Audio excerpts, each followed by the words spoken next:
स्वाधीनता से स्वतंत्रता की ओर ये बढ़ते कदम और अमृत महोत्सव के रूप में पूरे देश के अंदर त्योहार की तरह से ये सारे का सारा कार्यक्रम चल रहा है। मैं और आप हमेशा अपने सुख में सुखी और दुख में दुखी होते हैं, परंतु ध्यान दीजिएगा, किसी कवि ने पंक्तियां लिखी थी कि शादी विवाह में तो गाते हैं मिल के सारे, दुख में तो दुखी सुख में तो सुखी होते पशु पक्षी भी बेचारे,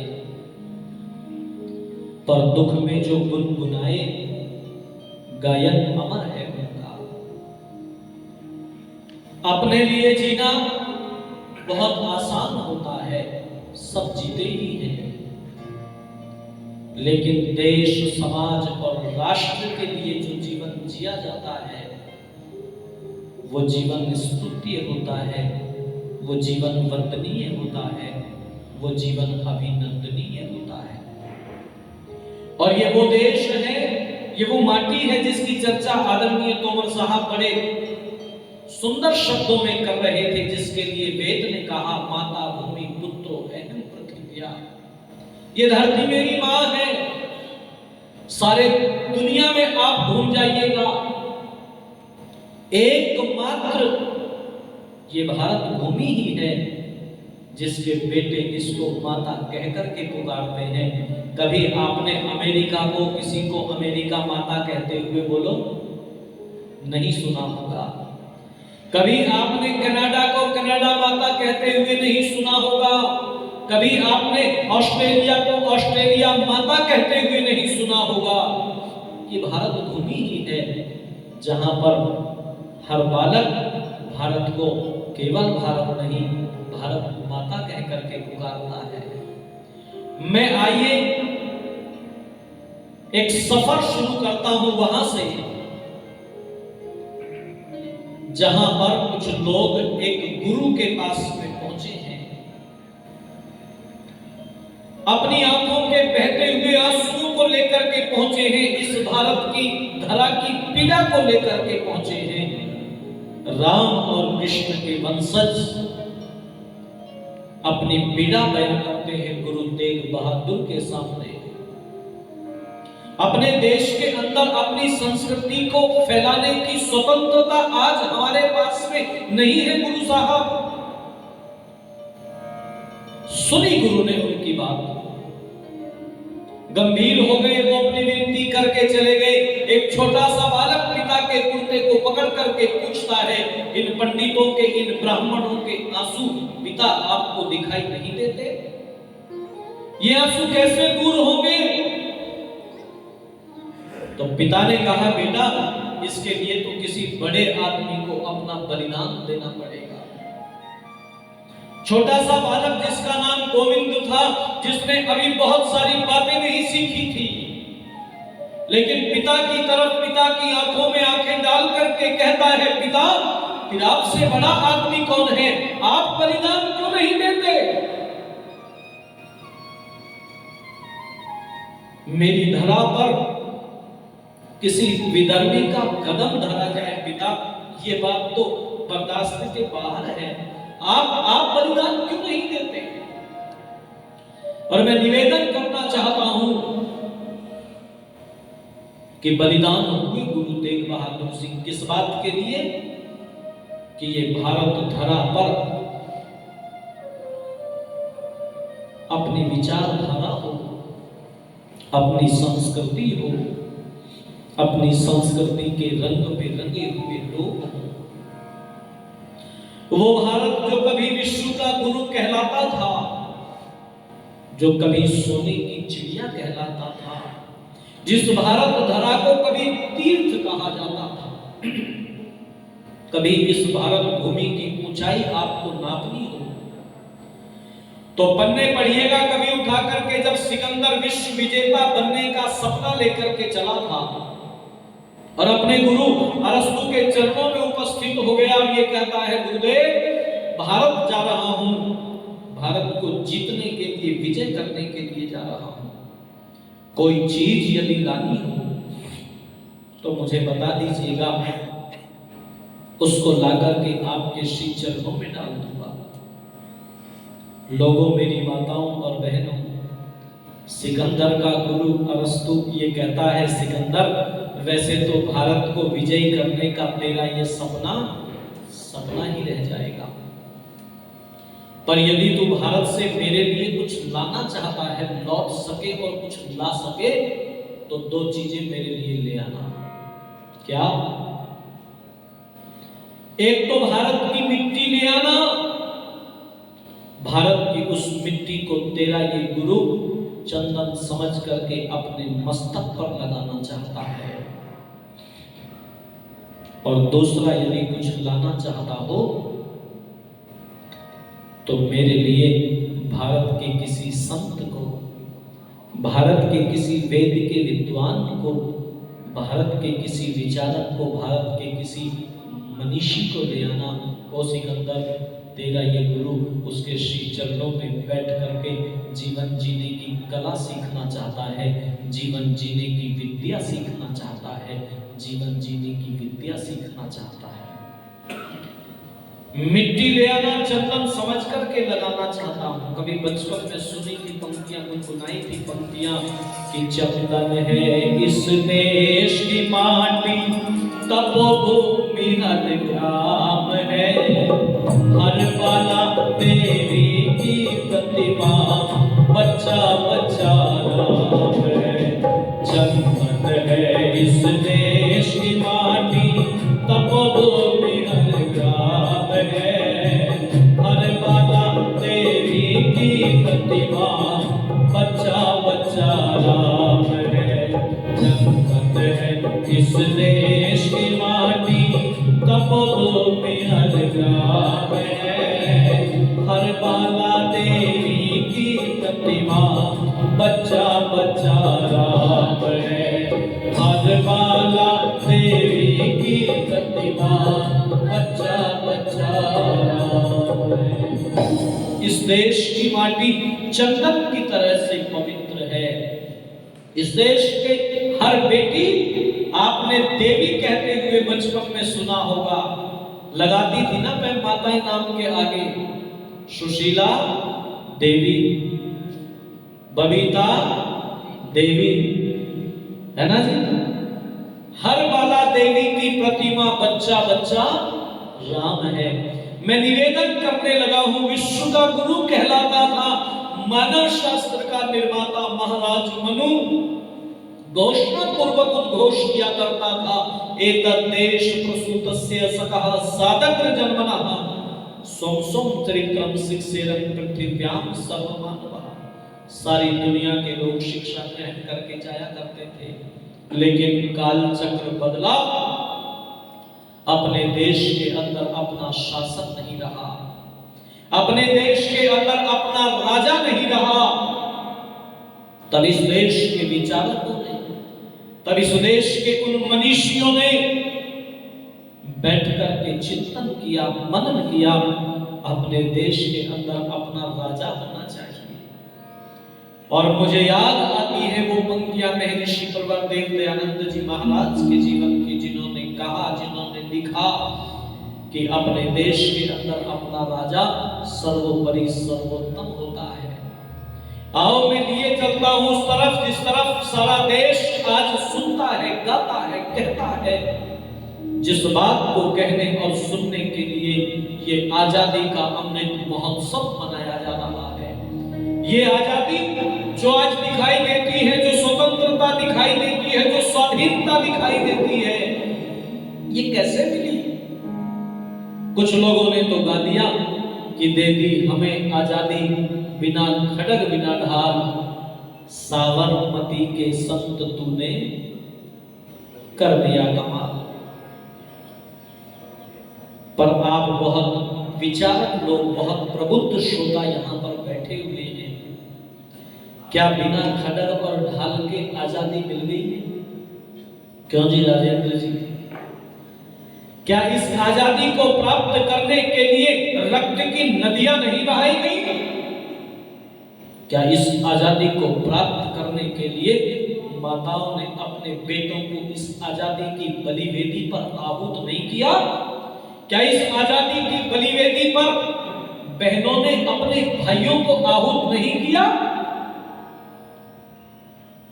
कैसे मिली ये आजादी? आओ कविवर सारस्वत मोहन मनीषी जी के शब्दों में मैं कहना चाहता हूं।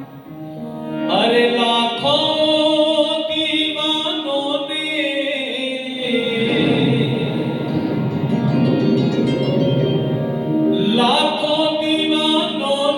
गर्दन कटवाई थी, सच कहता हूं तब ही आजादी आई थी।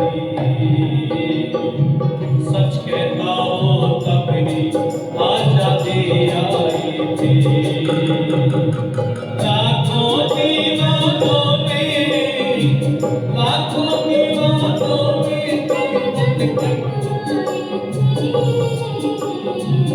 सच कहता हूं तब ही आजादी आई थी। सच कहता हूं तब ही आजादी आई थी।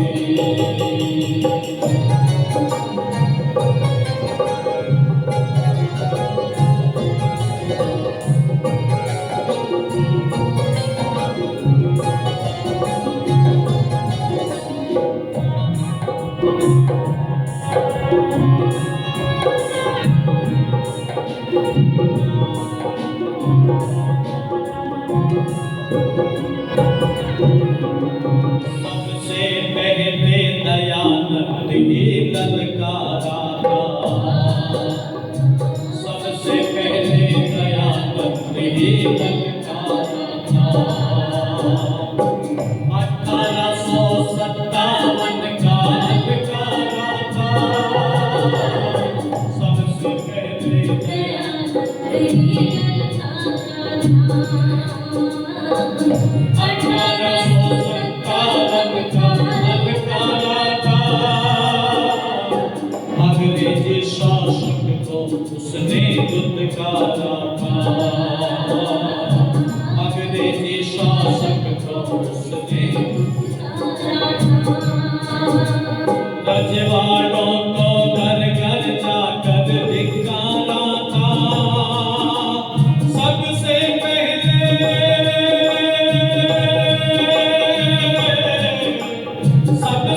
पहले इश्क़ पाक सुलगाए थे। सच कहता हूं तब ही आजादी आई थी। सच कहता हूं तब ही आजादी आई थी।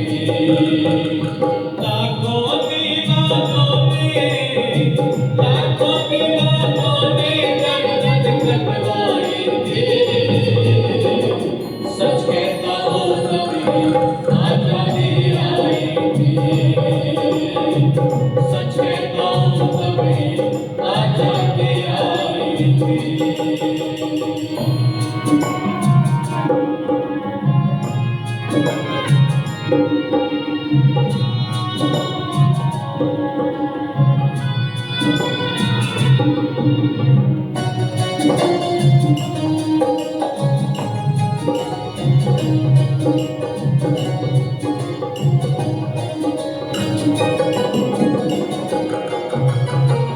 लाला जी का लाठी खाना कब भूला है। लाला जी का लाठी खाना कब भूला है। गरम लहू पी कर ये चमन फला फूला है। श्याम कृष्ण वर्मा सावरकर भी क्या कब थे। श्याम कृष्ण वर्मा सावरकर भी क्या कब थे। दुर्गा शेखर के क्या गजब कदम थे। श्याम कृष्ण वर्मा सावरकर भी क्या कब थे। दुर्गा शेखर आनंद का सीना तान खड़े हो जाना, शब्दानंद का सीना तान खड़े हो जाना। याद सभी को है अब तक वो दृश्य सुहाना, पुरखों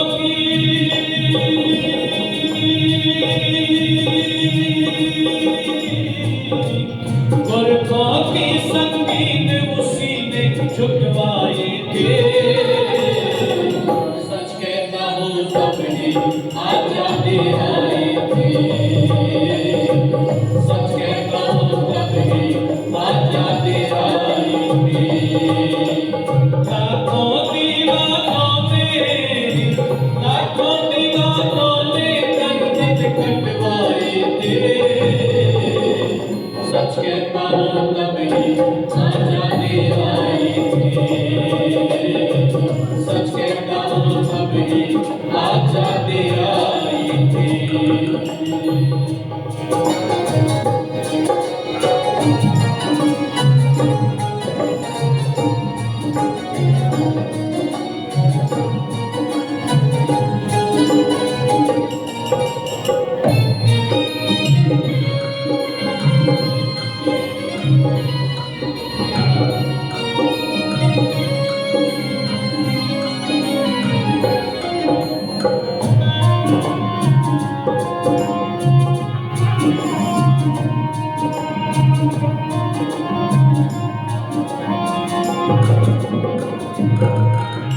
परवाने प्रज्वलित शिखा को छू गए थे, परवाने प्रज्वलित शिखा को छू गए थे। कितने पागल बिना पिए ही जो गए थे, परवाने प्रज्वलित शिखा को छू गए थे। कितने पागल बिना पिए ही जो गए थे। भगत सिंह की भक्ति बिना ये भवन न होता, भगत सिंह की भक्ति बिना ये भवन न होता। आशाओं की लाशें होती कफन न होता, भगत सिंह की भक्ति बिना ये भवन न होता। आशा की लाशें होती कफन न होता। गली गली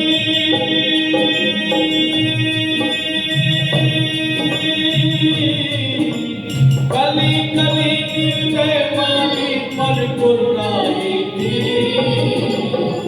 सच कहता हूँ तब ही आजादी आई थी, सच कहता हूँ तब ही आजादी आई थी। लाखों दीवानों ने गर्दन कटवाए थे। सच कहता हूँ तब ही आजादी आई थी, सच कहता हूँ तब ही आजादी आई थी, सच कहता हूँ तब ही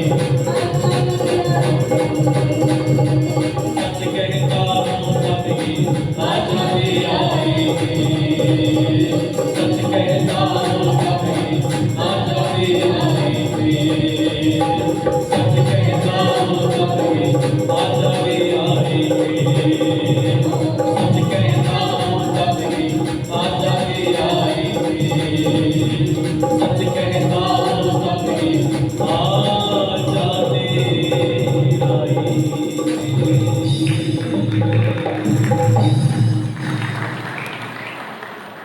लोग कह देते हैं कि बिना खड़ग और ढाल के ये आजादी मिल गई। और लोगों, ये आजादी बिना खड़ग और ढाल के नहीं मिली। इस आजादी को प्राप्त करने के लिए तो रक्त की नदियां बहानी पड़ी हैं। उन नौजवानों के गरम गरम लाल लाल लहू पर तैर करके आई है ये आजादी। बहुत सारे पन्ने भुला दिए गए, उनकी चर्चा तक नहीं की गई। तेरे नाना साहब तातिया टोपे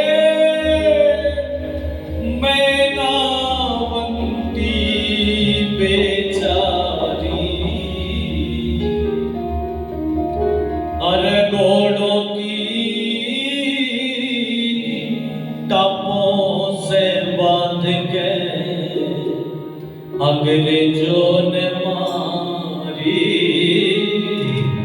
रे लोगों घोड़ों की टापों से बांध के अंग्रेजों ने मारी। ये भगत सिंह ने असेंबली में कर दी थी बमबारी, उस मौके पे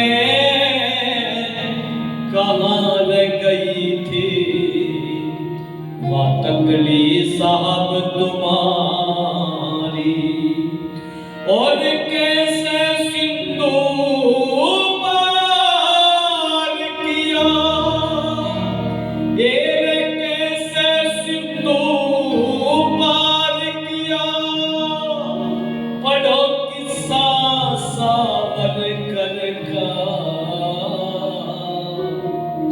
आजादी के लाने वाले सौदा कर गए का, आजादी के लाने वाले सौदा कर गए पढ़ा नहीं लोगों ने सावरकर को, कहते हैं बड़ी बेदर्दी से कहते हैं कि सावरकर की जय क्यों बोलते हो तुम? अरे अगर तुमने सावरकर के जीवन को पढ़ लिया होता तो पता लगता कि उसका जीवन कैसा जीवन था। पढ़ा लिखा नौजवान चाहता तो बहुत बढ़िया ऐशो आराम का जीवन जी सकता था, लेकिन उस ऐशो आराम के जीवन को छोड़ करके वो चल पड़ा भारत माता की बेटियों को तोड़ने के लिए। वो घर छोड़ करके चल पड़ा भारत की स्वतंत्रता को भारत के जनमानस तक पहुंचाने के लिए, और कितनी यातनाओं को सहा उसने। कभी पढ़ना काले पानी की सजा हो गई, जेल में तेल निकालने की सजा थी, सुबह से शाम तक नारियल का तेल निकालना होता था। सावरकर कोल्हू के बैल की तरह से चलते रहते थे, चलते रहते थे, चलते रहते थे। लिखते हैं एक दिन गर्मी बहुत थी, लू के थपेड़ों से तप करके मैं बेहोश होकर के प्यासा गिर पड़ा।